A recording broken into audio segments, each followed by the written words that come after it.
episode. Chef's Kiss. It's me, Pete, and John. What's up, John? What's up, buddy? Haven't seen you in a while. Talk. I know, man. Do I look tan? You look tan, you look fit, you look like you just won the Tour de France. Well, you wear glasses, so your vote really doesn't count. Well, I don't have to. Yeah. I wear contacts, so. Yeah. I've been trying to get some sun. It's been beautiful. Good burn. You can't fucking see, man. Well, you said I look fit, so let's be honest here. You might need a new prescription. Beautiful weather. Summer. To the yellow jersey, by the way. The yellow jersey? Yeah, you get the yellow jersey when you win the Tour de France. Yes, correct. Yes, live strong, right? Yeah. One nut. All with one nut. Yeah. Big fraud. Definitely. Summer's in full effect, John. You got your spring training shirt on that we decided was the best purchase available while we were at spring training. It still holds true. Very nice color. I love the Florida home plate. Looks great. Thanks, buddy. I love it, and it matches perfectly well with my blue shorts. So, that was a awesome time. And I know we're going to talk about some of the top players, but you remember we saw the Tigers play the Phillies, and we got to watch Tarik Skubal. That's when I wrote down watch him warm up. Yeah. I am not surprised at all that he's having such a great season, because watching him throw over 100 miles an hour in his warm-ups, and then just throwing 89-mile-an-hour sliders that disappear down and in right as they get to the plate. I'm like, yeah, I saw it up close. Checks I'm not out. surprised. Checks out. John, I think that was the last game we went to, if I'm not mistaken. It was. Yeah. And we went to a Yankees game too, which was awesome. But I remember we saw Skubal, and he's one of the names that I put on that list, and I was just like, yeah, dude, we saw him in spring training. And I remember you said we saw him close the movement. It was Wheeler, right? Yep. So it's Wheeler's right here, and then on the other side is Skubal. And LNAL, baby, we saw it coming. Two best, and that's been the name of the game. Starting pitching and slug. You want to win this year? Have good starting pitching. Have good slug. 100%. John, let's jump right into it. We're going to talk about Savanna Bananas. Okay, they sold out Fenway. I think it's the only time this season that Fenway has been sold out. Obviously, you guys know Savanna Bananas, who they are. They're a Harlem Globetrotter-esque baseball team. John, and I know, you tell me I'm the old man, get off my lawn, and you're right, John. I don't want to be that guy. I don't want to. But you are that guy, so just embrace it. I am. I think I am when it comes up to these topics, because I want to stay true, right? I want to be true to myself. I don't want to say shit just because, that's what the crowd says. These are my beliefs and my thoughts, so this is why I want to say it.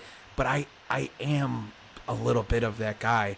You hate that it's successful. You hate it. I don't hate that it's successful. I hate that it's just baseball. They call it baseball. I say it's gay baseball. I made a video on it and I didn't post it because I knew it was going to get bad backlash. But it was hilarious. Way to do this during Pride Month. Well, perfectly timed. Shout out Pride. I was in a boardroom and they're like, "We need new ideas, guys. We need ideas." And the guy's like, "I got an idea. Gay baseball." And they're like, "Gay baseball?" And then it cuts to all them doing their TikTok dances. So, I get it. It's baseball. It's entertaining. It's not baseball. They're doing, tricks and they dance. It's the dancing that really bothers me. If they were doing backflips, the stilts, I think that shit is just so dumb. It's just not for me. I understand there's a crowd for it. I don't care for it. I don't see why people are so excited about it. John, are you a Bananas fan? I'm not a Bananas fan. I don't watch it, but I get it, and I get why it's successful. And I'm not a hater like you. Is it the brand of baseball that I want to watch? No, not at all. Not at all. It does not appeal to me whatsoever. However, we've talked about this many times. There are no passive baseball fans. You either love baseball or you don't like it. The Savanna Bananas have found a middle ground. They're like, what is entertaining? What can I take the family to? What can I take my kids to? This is fun. But spoiler alert, Major League Baseball, it's an entertainment product. Okay, they just had Theo Epstein come in and change the rules so we would speed up the game and get more engagement with fans. So, and it's working because more people are actually coming out to the ballpark. So it's an entertainment product. So is Major League Baseball, and this is no different. This is just a different type of entertainment. Is it the game of baseball? No, not even close, okay? But I think it's great for people if you like that. There's not going to, like, they want this to be Savannah ball and turn it into, like, a whole nother league. And if that's the case, that's fine. But I don't think that people who like Major League Baseball are going to stop watching Major League Baseball and tune into this. Right. It's not the same thing. It's not even close to the same thing. Yeah. It's a completely different thing that you just take your kids to, and it's something fun. It's like the circus. The guy who created it, I believe his last name is the ringleader. Yeah, he basically his whole foundation, or why he's doing this, is P.T. Barnum. P.T. Barnum is like the worst thing people can say about you is nothing. Like all promotion is good promotion. Ooh, so I like that. It's all about filling butts in the seats. Any type of entertaining thing that he can think of. He has a background in baseball. He's just applying the circus towards that. So it definitely has a circus vibe because the fundamental tenets of Savannah Ball is P.T. Barnum, right, who essentially created the circus. So and they are very successful. I mean, it's hard to sell out a stadium. They sold out one of the most historic stadiums in baseball. And that was his goal all along. I mean, he was on HBO Real Sports. I watched a documentary about it like a year or two ago, and he goes, long term, that's my goal, to sell out Fenway. I grew up a Red Sox fan, and if I can sell out at Fenway, that would be the ultimate dream. And then to create a whole league based off of this. And I think players that no longer can play anymore, I also think it's a great place for them, if they have a personality and they have a unique talent that they can do, that there's life after baseball for them. This provides them a livelihood. We've seen that. Johnny Damon, Jeff Francoeur, friend of the pod. But even D1 there. Players or even minor league players who don't want to play anymore or don't want that commitment. They're like, God, I want to just have fun. Like it's such a grind. Let me just have fun. So I think it's a great thing. But I don't think, and I know you're worried about like Savannah Ball taking fans away from Major League Baseball. It's not happening. People who like Major League Baseball, they're not coming. They're not going to be watching Savannah Banana Baseball. They may bring their kids and family to a game, but they'll never be on TV. There'll be little clips. They're never going to get like a TV deal because it's not the baseball that you and I like. John, repop your mic. No. Yeah, I don't think I'm worried so much about the fans going over there. It's just more so people saying like, yeah, it's baseball, and that's great if it's entertaining. Good for you. Just not my cup of tea. But John, I think you would be proud of me. John Aloja recording will continue on a new track. All right, already on a new track. Is that a problem? No, it shouldn't be unless we get to like 4 or 5 tracks. We saw that last couple times ago. John, you would be proud of me, though, when you talked about Theo Epstein changing rules and stuff. They were talking about it on the radio today here, and I hate Philly sports radio, but how much faster the game has sped up, and I will swallow that pill and say it is so much better for the product of the game. I guess I anticipated it being dramatically different, and it's really not. It keeps the game going. It's become a part of the game. It's integrated really well and quickly. You can barely notice it. Maybe it's different for the pitchers, but as of right now, I was wrong. I was wrong about the pitch clock. It's had a positive influence of the game, I do believe. More positive than negative. Barring any more injuries for pitchers, I know it's injuries that have been happening forever, and maybe it's part of it, speeding it up, whatever. I wanted to blame it on that. But the speeding up of the games has, I think, like you said, really helped the product and people watching it 100%. You know, I'll go a step further since we're making concessions here. And that's very big of you because we went so many rounds with you being, you know, pounding your fists on the table saying, this is wrong. This isn't baseball. Like, what are we doing? You're not going to get old man more baseball fans. purist. Yeah. I will admit that there was a rule that I absolutely hated which is extra innings starting with a runner on second base. Because as a pitcher, I think it's woefully unfair to that pitcher that if he gives up any contact or a base hit, you blow the lead. Mm-hmm. As a consumer of Major League Baseball, I like it. I'm starting to like it. Like, I don't like 13, 14 inning games. I don't like the fact that after one of those games, it's like a bullpen game, and the next game is sort of like a wash. Remember, your team would play a 13, 15 inning game, then the next day you're like, today's going to be a total shit show. Which is a watered-down product. Yeah, because no one's available. So I've come a long way, and I actually really, really like that. So as long as we're making concessions, I think it's good. So Savanna Ball. Let's progress. Let's talk about something that you pointed out. So Disney adults versus sports fans.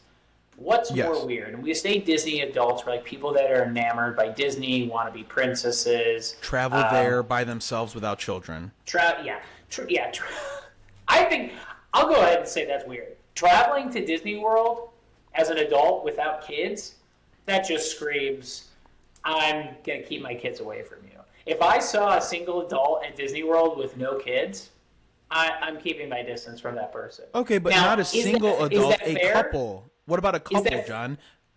I think it's different. A single man. A single man goes to Disney by himself is weird. Yeah, that person should be. That person should be taken. Registered at the front desk immediately.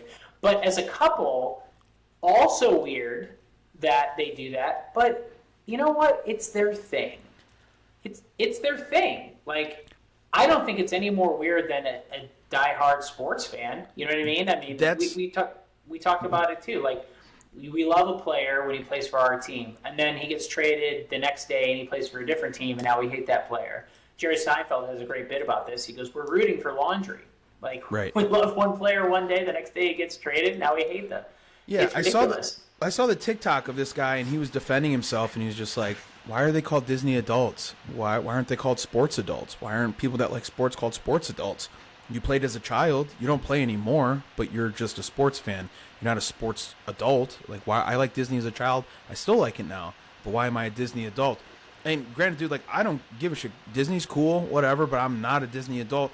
But the dude is right. Like, the Disney fans do not watch a Disney movie every day the way that we watch baseball every day. They don't have a team and an application on their phone where they have Mickey Mouse and Goofy are pitching today and Donald Duck is my wide receiver, and you talk about it. If you really break it down, John, it is weird that we have these kids that are much younger than us, kids that just out of college, 22, 23, 24 years old, and we have them on our phone, and we go to parties, and we talk to other men, 35 years old, and say, who do you have? Who's your quarterback?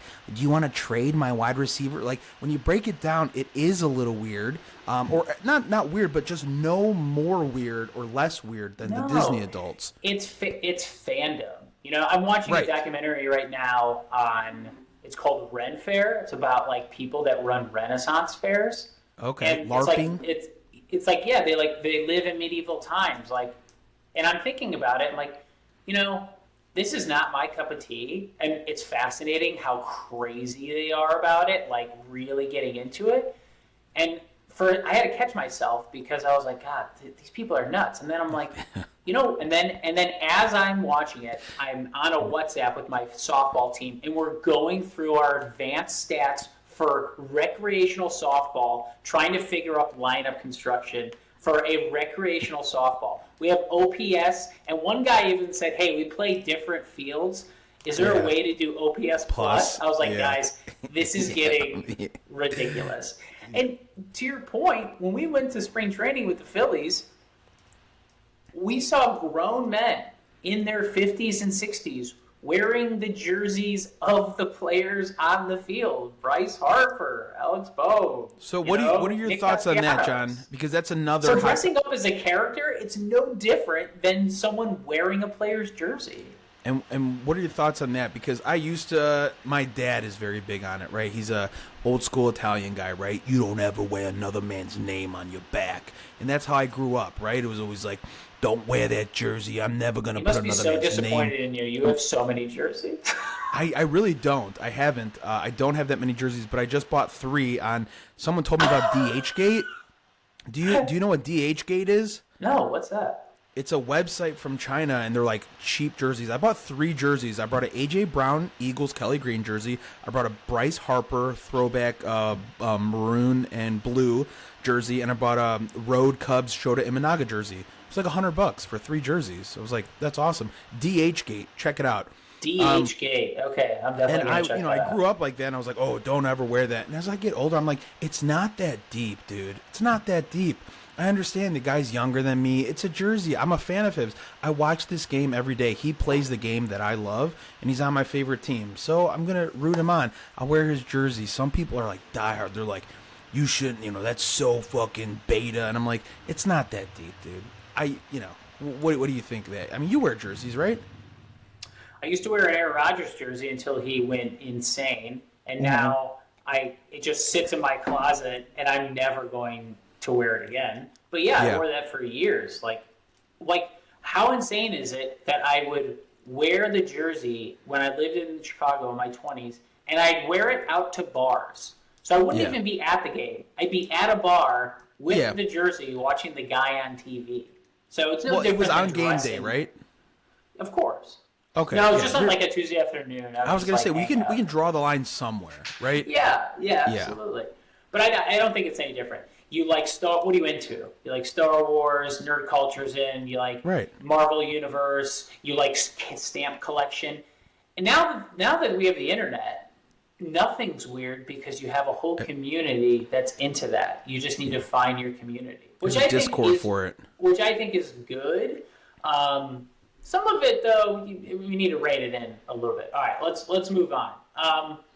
20-year life coaches, everyone is a sports betting professional. So, you want to do your topics? Go ahead.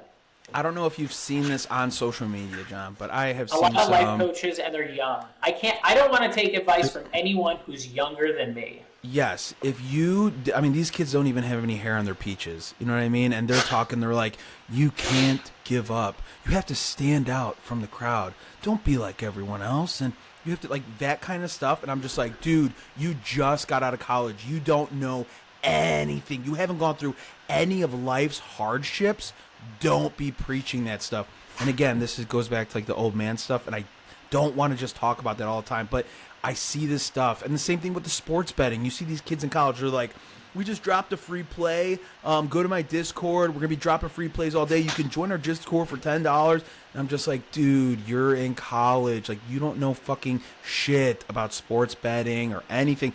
It's just like so saturated, this whole internet. Like, I think there should be tryouts for social media. I don't think everybody needs to have a voice. I think that's part of the problem. Everybody's got a platform and everyone's got a voice. And it's just like, dude, you should not be talking about this stuff. So that just grinds my gears. If that's a segment we can have weekly, what is grinding my gears? That would be this. Yeah, 20-something life coaches is like, you don't even know. It's a joke. Life gets infinitely harder as you get older, just by, osmosis. Like, it just does.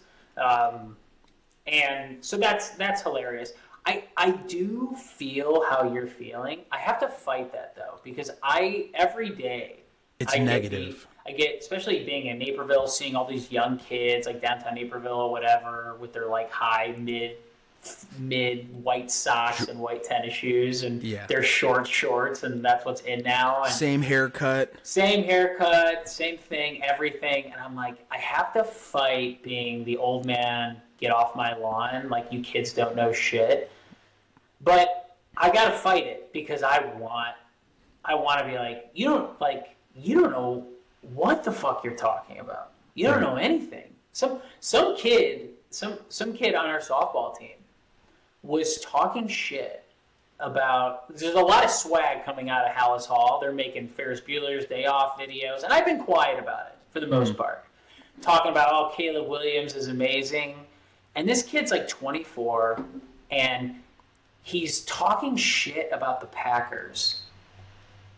And he's like, the Bears are going to roll you, man. And I'm like, You haven't seen a I Packers was win. cool about it the Or first a time, Bears and then win. he kept coming at it, and then I was like, all right, man, God, like this is like I'm older than you. I have a lot more historical knowledge. I know everything about the Bears. I know everything about the Packers. I know every play. I know every game. I know every player. I know who's good. I know who hasn't been good. I know our historical record, and I'm going to embarrass you.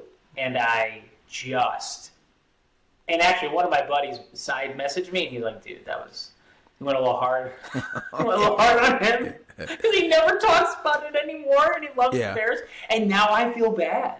I was like, that's right. You establish dominance, John. Sometimes you need to be slapped in the face to shut these kids up because they haven't been hit before. What he was saying was insane. Verbal warfare. He's like, oh, dude, blah, blah. Like, Aaron Rodgers, like, didn't do shit, you know, like, oh, only one Super Bowl, blah, blah, blah. Like, how often are you going to talk about blah, blah? And I was like, oh, and then he mentioned 1985. I was like, how often do Bears fans mention 1985? Every day? Like, and I just went hard. Like, the list of quarterbacks, our records, how we've owned them, like, and now there's so much swag coming out of Hallis Hall, oh, blah. And I was like, oh, yeah, they put the best teams on Hard Knocks traditionally, so that's great. That's awesome. You're excited about Hard Knocks. Like, and then I just went hard, and then my buddy's like, yeah. He goes, he deserved it, but, you know, he's young. You did go a little hard. I was like, but they should. They need to be put in their place, John. I know he doesn't know what the fuck he's talking about. That'd be me, an Oakland A fan, coming to you, a Yankees fan, me talking shit about the Yankees.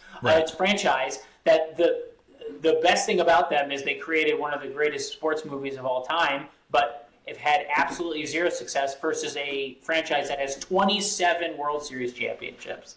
Like, how insane is that? Yes. You know what I mean? He doesn't know shit. Yeah, well, that's the thing with these kids, John. They do need to be slapped in the mouth verbal warfare, and you put them in their place. Do your research. Like, do your research. But like, that's not what people don't do research anymore, John. It's just talking. It's blah, blah, blah, yap, yap, yap. They go to live in Yapperville, and they just talk stuff, and they don't have anything to back it up. And then someone like you or me comes in with statistics and be like, well, you're actually wrong because this, and that. And what successful Bears team have you seen? How old were you when Jimmy Clausen was quarterback?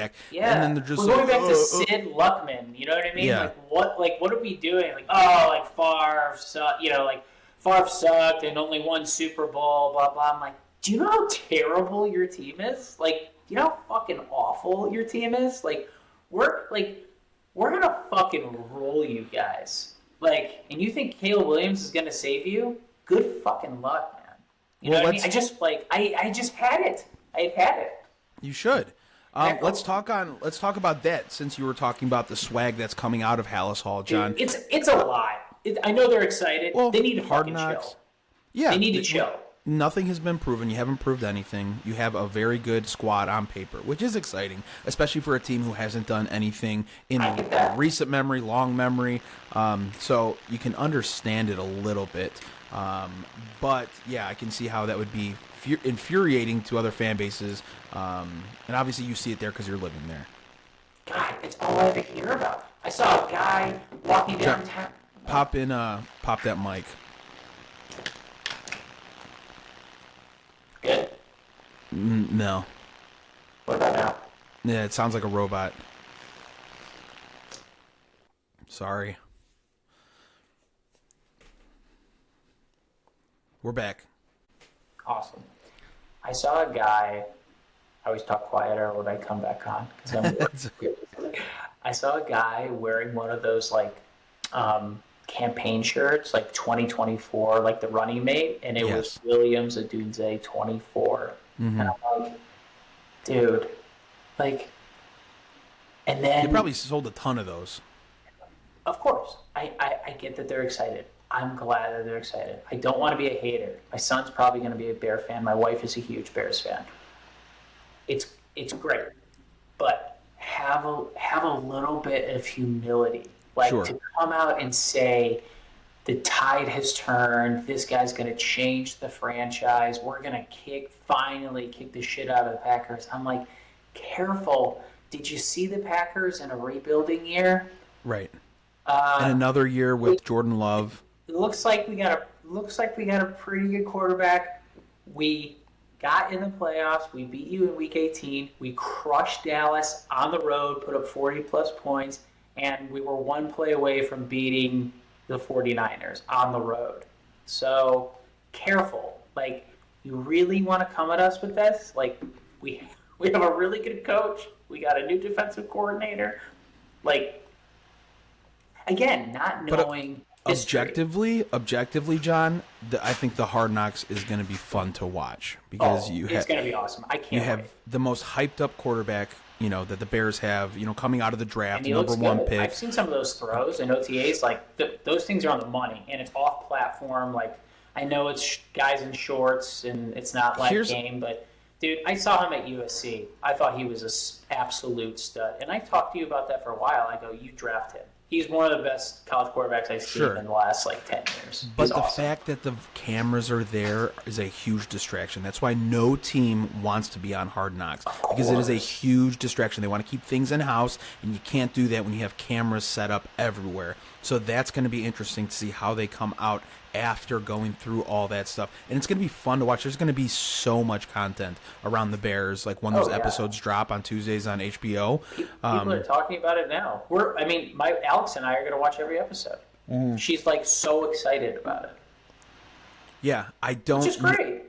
Do you think there's a positive from having that? Because all I see is negatives, honestly. I don't think there's anything positive that comes out of being on Hard Knocks besides marketing and excitement around the fan base, which is already there. But I just think just distraction for a team, for a guy who's already a I mean, not a distraction, but he's polarizing, right? Like you can relate to that, like a Rodgers or whatever. He's a polarizing guy, paints his nails, lip gloss, all that stuff in Chicago, a highly regarded draft pick, and now everything is going to be under a microscope. So I don't see positivity coming out of it. So it's going to be really interesting to see what's on film and then how they come out during the season.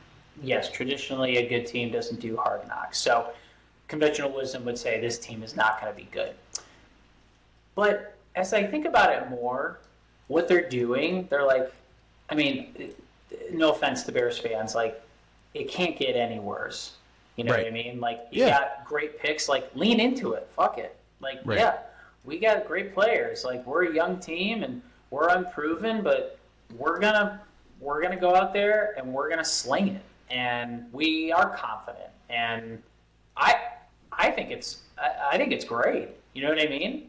But it's a lot of swag for absolutely, completely unproven players and absolutely no results. So it's fun now, and I totally get that. But let me tell you as a Packer fan, it's so cocky getting this from this organization and this fan base and having to hear it all offseason, and we just started the summer, and I'm going to have to hear it for 3 more months. Yeah. If he's bad and they're bad, I mean, not just me. People are going to be merciless towards Bear fans for what we had to hear all offseason. And he's already an easy guy to pick on, too, right? You haven't heard a peep out of Green Bay and LaFleur and Love quietly working. It's yep. No, everyone's talking about the Lions, the Bears are on Hard Knocks. Nobody's talking about the Packers. It's it's fine. Justin Jefferson got this huge contract. We got J.J. McCarthy. It's no problem. And in my mind, I'm am I taking crazy pills? Did anyone see in a rebuilding year what we did? Do you see the receivers that we have? We got Josh Jacobs. We got a new defensive coordinator. Dude, we got a guy who can actually return kicks now, and Keyshawn Mixon. What do you got? Oh, sorry. Go ahead. That's it. I was saying we have breaking news on the pod. Philadelphia Phillies catcher JT Realmuto will undergo knee meniscectomy surgery tomorrow. Meniscectomy. How long is he out? Is that season ending? He will be sidelined. I'm opening it up now to get details. They placed him on the 10-day IL retroactive of Monday with right knee pain. He's going to have the surgery. They recalled the catcher from Lehigh Valley. He's going to go under surgery on Wednesday. Just giving the stats here. That's a Doesn't bummer. look like a He's my timeline. favorite, not to butter your bread or because you're a Phillies fan, but he is my favorite catcher in Major League Baseball. Yeah, he gets beat up, dude. He's one of the toughest players in baseball, Yeah, hands the down. other day he took like a shot in the head. Did you see that? Yep, And he then got one just, right under the leg. Right, yeah. He gets beat up, so he is going to be. This is tough, dude. Actually, I mean, if you think, I don't know how long this is going to be, but surgery on your right knee is never going to be good. They're already and missing. it's also you're a catcher too, so it's, Right. it's different than if you're an outfielder or a DH. They already lost Trey Turner. Trey Turner will be back, relatively soon, and they've treaded water so very good. Edmundo Sosa has filled in at shortstop tremendously. He's been amazing playing every day at shortstop. I guess Garrett Stubbs is going to get some time now. Rafael Marchand is going to be the catcher coming up from Lehigh Valley. If I can ask, what was your thoughts on the London series? I watched it. It was pretty cool. Yeah, I had a lot of FOMO. I was sad that I wasn't there, and I understand people will, schedule that a year in advance, but it looked really cool, man. The stadium was awesome. You see the bats on Trafalgar Square, like laying down like the big Louisville Slugger. It was awesome. Yeah. We just went there a couple of years ago, and I studied abroad there. I would have died to go there. Yeah, it looked like just an awesome event. Everything around it, Passayunk Tavern, the bar that was there, it's a Phillies bar. They had a lot of good content there. Players all around the city. Chase Utley being an ambassador. I didn't know Chase Utley lived there. That's super cool. Trying to grow the game internationally. That's awesome. I did not know that. It was yeah. Yeah. But cool. no, great series. Game 1 was obviously a lot better. Game 2, they let that game slip. There's no reason you should give up 3 runs in the 9th inning. Alvarado has been pretty rock solid through the last, 12, 13 appearances. When he's off, though, John, it's like you know it and you know what's going to come. When he can't locate. And I love Jose Alvarado, the grizzly bear, the chunky lefty. Love to watch him pitch. And he is 90% of the time reliable. But that 10%, when you see it, when he comes out and he's not locating in the first 4 pitches, I can see it. I watch that game. I'm just like, he's done. He's done. That's like a Aroldis Chapman for me. Within one batter, I'm like, he doesn't have it. Mm-hmm. And now that you have the 3 batter minimum rule, it's tough because then you're like, great. These next 2 hitters are going to be rough, Right. I'm totally with you. Can you explain why Ranger Suarez is good? I've watched him pitch. I don't understand it. Well, I think he keeps batters off balance very well. He can locate. He doesn't walk a lot of hitters. That's true. He doesn't walk. Pitches a lot of ground balls, and he nobody fields his position better than Ranger Suarez. Yeah. He fields his position amazingly. He keeps hitters off balance, man. He doesn't got 99-mile-an-hour stuff. He's just very good up and down, side to side, and he can locate, and he gets a lot of ground balls, those just lead to outs. So whatever it is, him pitching, third in the rotation, whatever. He's been awesome. He's been everything you could ask for a number 3 in your rotation, and you got those 2 horses in front of you. So that's the reason why Phillies are, where they are right now is because of their starting pitching. And then you can add the bullpen, top 7, top 8 bullpen behind them. What about how great has Alex Baum been? Yeah, Alex Baum has been. I think he's ascended to a place where I never thought he would get, not just offensively but defensively as well. Like. He's becoming an all-star third baseman. I feel like that's not talked about enough. I'm so impressed with him. It's because his offense outshines everything else. I mean, he's an RBI merchant. He slugs, and then, of course, he plays his position very well, he's brilliant too. Defensively. Yeah. Yeah, so it's going to be... There's no surprise that the Phillies are so good. I mean, they have a great bullpen, awesome starting pitching. Their lineup is so good top to bottom, and they're going to get Turner back pretty soon, so that's going to be awesome. The one thing that is always on my mind, John, is about winning the division. So we talked about this before, winning the division, and then they'll probably have one of the best records in baseball. So they'll get like a first-round bye, and I'm not a fan of that, right? If I'm playing my best baseball in October, I want to be playing baseball. I don't want to sit for 5 days and wait. And we've seen historically the last 2 seasons, the teams that have gotten the number 1 seed, 3 out of 4 of them have been bounced. Yankees, Padres, Dodgers. They get bounced in their first series. So I think there really is something to that.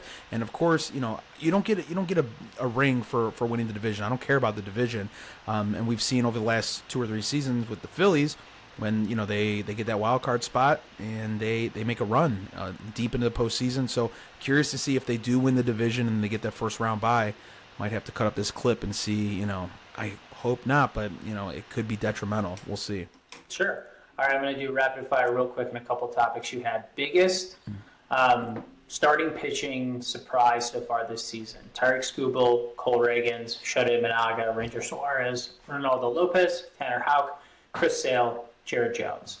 Yeah, I know mine, but I'm gonna let you go first. I don't want to beat a dead horse, but first it's got to be Shota Imanaga, right?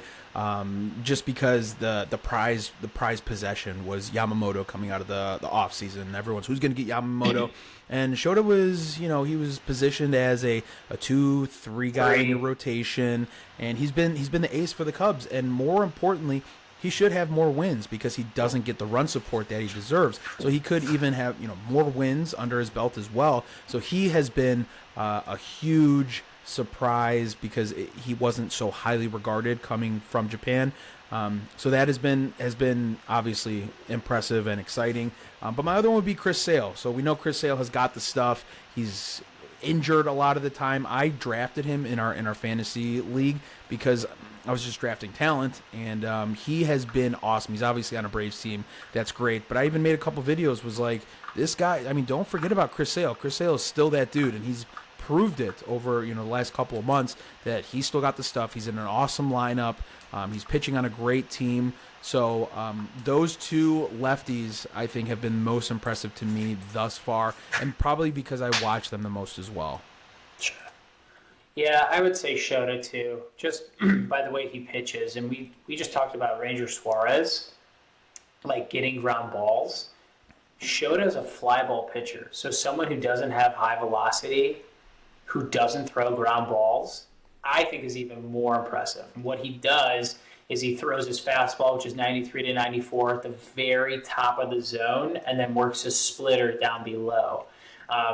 And actually, he's had to make an adjustment because he got roughed up a couple times. Mm-hmm. And what he's doing is he's still throwing that high fastball, but if it dips lower, it gets hit. And then his splitter, which was at the bottom of the zone, it has to be even lower. But inevitably, people swing and miss at it. So I think that's actually more impressive. To be a fly ball pitcher, be that effective, and not have high velocity is even more impressive. But I agree, it's Shota Imanaga. All right. Start, bench, cut.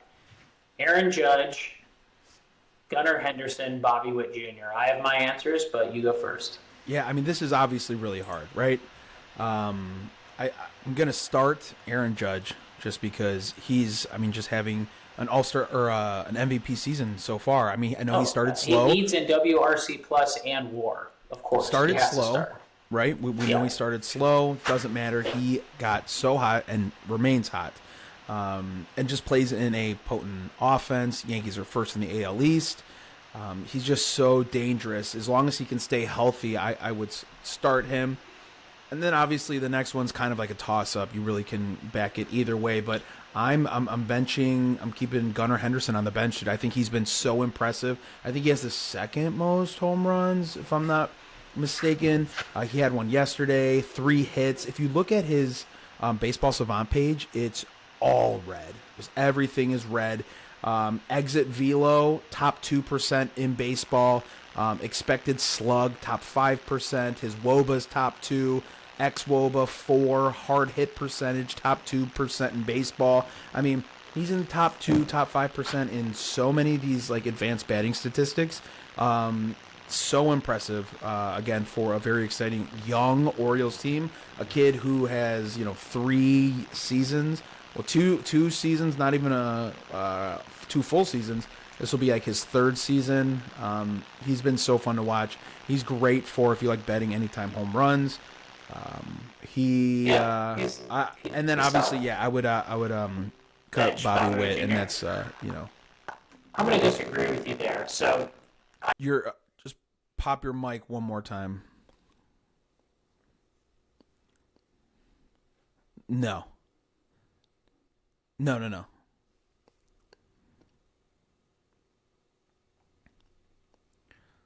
No. Sorry. Can you not hear it? Yeah, you can't hear you? You're sounding like this. It's like a robot. No. I mean, I can hear you, but it's all fucked up.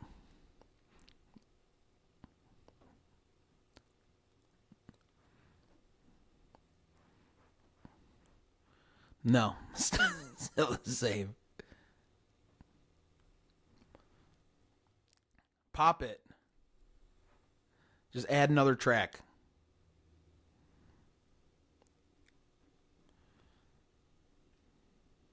No. No.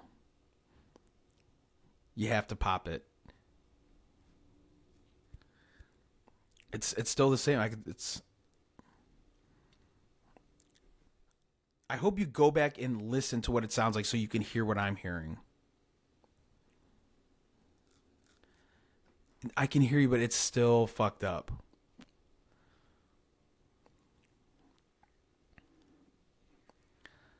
It's all muffled. It's like man, man, man. It sounds like you were smoking. You had the device up to your neck. Just pop it like you did before, and then it'll add another track. There we go. I can't hear you now. Movie magic, guys. Thanks for tuning in. We're just dealing with some technical difficulties here. John's got the microphone popping, but we were just talking about Gunnar Henderson and Bobby Witt. I said I would bench Gunnar Henderson and cut Bobby Witt. John said here we go. John LaLoge's browser preventing recording. Ask John to refresh the page. John, if you can hear me, please refresh the page. It says John LaLoge's browser preventing recording. Ask John LaLoge to refresh the page. So hopefully we can get John back here soon and see why he disagrees with me, and he's gone. All right, we'll see if we can get John back here. Sorry for the technical difficulties, but hey, that's live television. So if you're still listening this far, we appreciate it. We're going to finish up here soon. As soon as John hops back on, he'll give his points to why he likes Bobby Witt Jr. over Gunnar Henderson. And then we'll wrap it up from there. And he's back. There we go. Sorry. It's all right. All right. So I'm going to say I disagree with you. You start Judge, but Henderson or Gunnar Henderson and Bobby Witt Jr., you want to diversify your skills. So you already have the offense with Judge. You really don't need Gunnar Henderson. You want Bobby Witt Jr. because he's really good defensively. He can run. He has a variety of different skills that would be valuable off the bench that you could platoon in a variety of different ways. Gunnar Henderson is too similar to Judge offensively, so it seems that's what I would choose. Valid points, John. And I appreciate everyone being accommodating for the technical difficulties. I don't know why. Last thing I want to say, Kyle Hendricks, it's sad. It's like a old yeller, a dog that's about to be put out to pasture. Can I explain my theory on why he's not good anymore? Yeah, other than throwing 87 miles an hour. No. That's not it. Okay. Well, it kind of is. So okay. I think that if you go back and watch Game 6 of the 2016 NLCS against the Dodgers, he's throwing just as hard as he is now versus then. So the velocity hasn't changed. He's still getting movement on his changeup, and his location is still not terrible, but it's not as crisp as it possibly is. But my theory on Hendricks is there's so much tape on him. There's so much... A decade's worth. There's so much data on him and what he does that usually if someone's throwing 100 miles an hour, you're like, all right, I got to look for that fastball. And if he throws me a breaking ball, whatever. I'll just adjust as best I can, but I'm looking for the fastball. With Kyle, it's the opposite because they have so much data on him. And also they have 10 years, almost 8 to 10 years of hitting against guys who throw 96 to 100 miles an hour. So hitting a guy who throws 100 isn't that big a deal anymore. And hitting a guy who tops out at 88, 89 is easier. So what I think that my theory is, it's the opposite with Hendricks. You go up to the plate looking for the changeup, sitting on the changeup. You're not even thinking about fastball because if he throws you a fastball, you're hitting 100 miles an hour pretty much on every other guy or 95, 98 plus. So your bat's so quick that because of the reps and these high velocity pitchers that you look changeup, and a lot of times it's not in the zone. He falls behind, which is a problem. So you look changeup, and if you wait on it, you crush it. And if he doesn't throw a changeup and he throws a fastball, it's fine because you can catch up to it. And if you don't crush it or slug it, you're going to hit it and you're going to find some grass. People are like, oh, Kyle's being really unlucky. He's giving up a lot of soft contact. Well, the reason for that, and a lot of those balls are falling, but it's not bad luck. It's because they're sitting on the changeup and they're crushing it.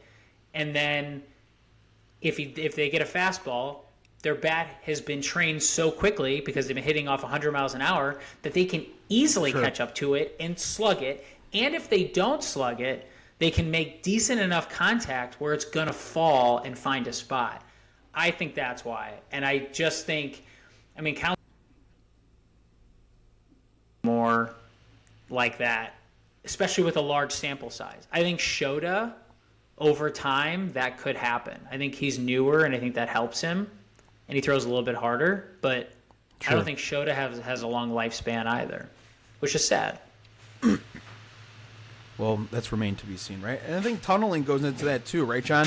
Tunneling is a big thing when you're looking at pitching analytics and stuff like that and where the ball is released.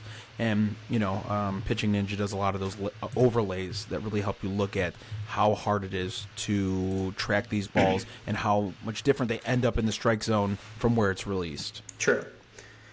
We went a little long, but the last thing I'll say is, have you been following the White Sox play-by-play guy? Yeah. I mean, it's. I mean, probably not as bad as the A's, and I don't mean to hate on women, but that women suck, dude. That fucking Jenny Kavnar, or whatever her name is, she blows. So do the A's, but White Sox they're a dumpster fire. They're a dumpster fire, but this guy, one, he gets names wrong a lot. Like, he doesn't know the history of baseball. But then the other night, he referenced Sox Machine, which is like this White Sox Twitter follow. And they were doing a fake campaign about how to get Martin Maldonado on the All-Star game, like on the All-Star team. Right. And he's historically bad. Like, he used to be good defensively. Now he's terribly defensively. He's one of the worst players. He's like a -2 point something WAR. He's horrible. So they did it as a joke. But he took it seriously. So on the air, he's like, yeah, there's been a lot of chatter on social media. Get Moldy, vote Moldy in. And what he does behind the plate is really, really great. And then Steve Stone's like, yeah, that's a good thought. It's going to take a whole lot of people to get behind that train. But, that's a good thought. Dude, it's like, come on, man, it's a bit. You're on national television. I mean, the team's terrible. That too, it's so bad. When Tommy Pham got in that fight, and he was like, we do not put up with that. I don't care what our record is. Dude. It's like, all right, dude, sit down, man. And it's so bad. I know the team's bad, but, like, at least the broadcast doesn't have to be bad, and it's so bad. So I'm with you, dude. Hopefully the Cubs get it tonight, man. Hopefully, yeah. Phillies are back in town, or they're back in Boston, but yeah. Yeah. So we'll see, Reynaldo, see how long that knee injury keeps him out for. Keep getting updates, but, yeah. Good to be back, man. Dude. Sorry about the technical difficulties. I will try to figure out what's going on. I apologize. Yeah. To our millions of listeners, I apologize. I'm going to have to fire you. I know. John's on the hot seat. Just like Pedro Grafal. Grafal. Except, all right, guys. Except he's actually going to get fired, and I'm not. So exactly. yeah. Yeah, you have tenure. So, all right, guys. Thanks for watching or listening.